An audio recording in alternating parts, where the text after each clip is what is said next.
Dans cette vidéo, nous allons vous parler de la nouvelle cabane du Mont Rose, construite en 2009 par le studio Monterosa EPF en collaboration avec leur professeur Andrea Deplaze. Construite dans les Alpes à 2883 mètres d'altitude, la cabane du Mont Rose s'inscrit de manière spectaculaire dans un superbe isolement et fonctionne en quasi-autarcie. De par sa localisation, elle est soumise à des conditions climatiques extrêmes et à une difficulté d'accès pour la mise en œuvre des travaux. Tous ces facteurs ont une influence directe sur la conception et l'édification de l'ouvrage. Pour commencer, nous allons analyser la structure de l'édifice. La structure tridimensionnelle est basée sur une forme d'étoile, autrement dit en rayon. Cette forme est construite autour d'un cercle absolu entouré d'un plan subdivisé en 10 segments. Le système spatial est structurel sur 5 niveaux, qui crée un empilement compact de 50 cellules trapézoïdales au total. La structure porteuse s'inspire initialement de la forme idéale d'une sphère, mais s'apparente en réalité davantage à un prisme. Contrairement à ce que l'on pourrait penser, les fondations ne sont pas directement dans la roche, mais s'apparentent davantage à une construction sur pilotis. On trouve en effet un plateau horizontal composé de poutres d'acier afin de compenser l'irrégularité du sol et protéger le permafrost.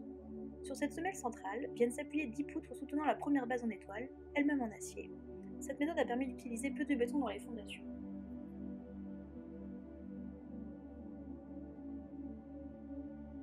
Lorsque l'on s'intéresse aux forces, on remarque que les poutres servent d'appui au voile porteur. La poutre circulaire qui délimite l'étoile transmet les charges des murs extérieurs aux poutres axiales, puis à la semelle et enfin au plateau horizontal. Au-dessus des fondations, on trouve une ossature tridimensionnelle en bois, composée d'éléments conçus numériquement et découpés en amont pour faciliter la mise en œuvre. Dans la plupart des cas, les panneaux en bois sont revêtus sur leurs deux faces, mais pour la construction de la nouvelle cabane du Mont Rose, on trouve une construction ouverte sur une face, dévoilant ainsi les montants, les poteaux et les sablières. Les murs intérieurs suivent le fil directeur du projet en se déployant selon les 10 branches de l'étoile. Ils jouent un rôle de voile de raidissement par la présence d'assemblages métalliques. Il s'agit du système porteur principal du refuge. Les poteaux vont alors reprendre les efforts verticaux, de compression et de traction, tandis que le voile raidit la paroi et absorbe les efforts horizontaux. Impossible de parler du refuge sans parler de son escalier en cascade tournant sur 250 degrés.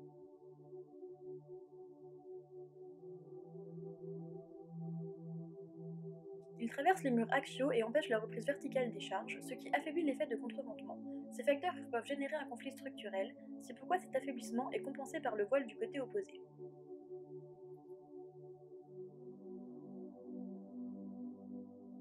Nous allons maintenant nous pencher sur l'étude de l'enveloppe de l'édifice.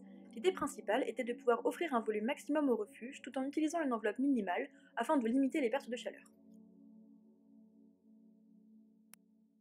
L'enveloppe sur les façades nord, est et ouest est une enveloppe dite filigrane et par agrégation.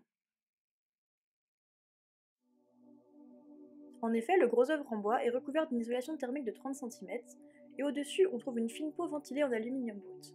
L'aluminium permet de garantir une protection robuste et durable contre l'eau, le vent et les intempéries.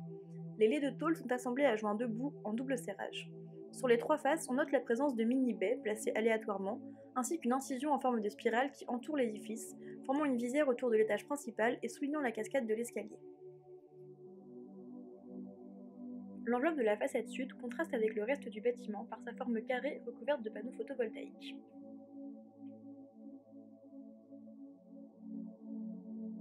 Les modules photovoltaïques reposent sur le coffrage en bois et on retrouve la même isolation que sur les autres façades. Elle est également percée par l'incision en spirale. Pour conclure, on peut dire que la nouvelle cabane du Mont Rose est un édifice très bien pensé et complet d'un point de vue structurel, malgré les difficultés de conception et de réalisation dues à son emplacement.